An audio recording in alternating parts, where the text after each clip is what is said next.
Kulang pa yan. Meron pa doon sa baba. May ano na pala yung space? Oo.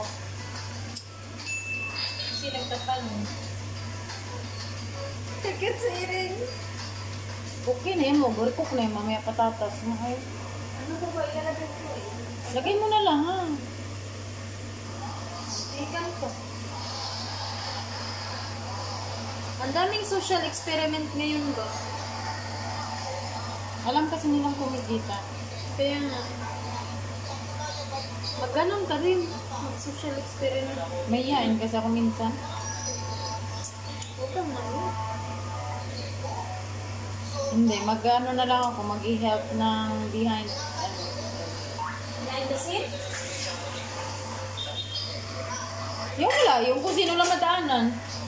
Ganun naman plano ko eh, kung sino lang madaanan kung matanda. Ganun talaga, tapos basta, kikita ka lang. Maniwala ka. Ikaw man likers ko. Hindi ka man followers ko. Tapos, uy, ay hindi ko. Nawala ka pa naman vlog. Mag-vlog ka mo. Iba mo na. Bakit ganyan naman as in Pilipinas ah? Hindi, iba to. Parang dildo mo eh. Ganyan as in sa amin. Oo, malalaki sa inyo ha? Maliit? Oo. Ganyan yung ano sa may gawa sa may ano, dagat. Pero ang sarap ng... Kalimutan ko na kung ano yung asinas. Gawa yan sa dagat.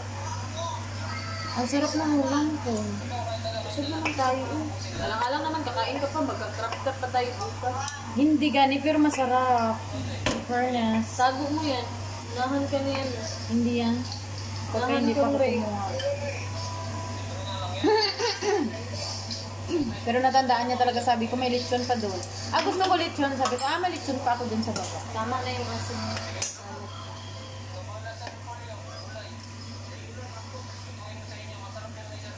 Tama na yan, takpan mo yan. Pumapatay sa pagmaltagal. Siguro. Lubat. Branch out.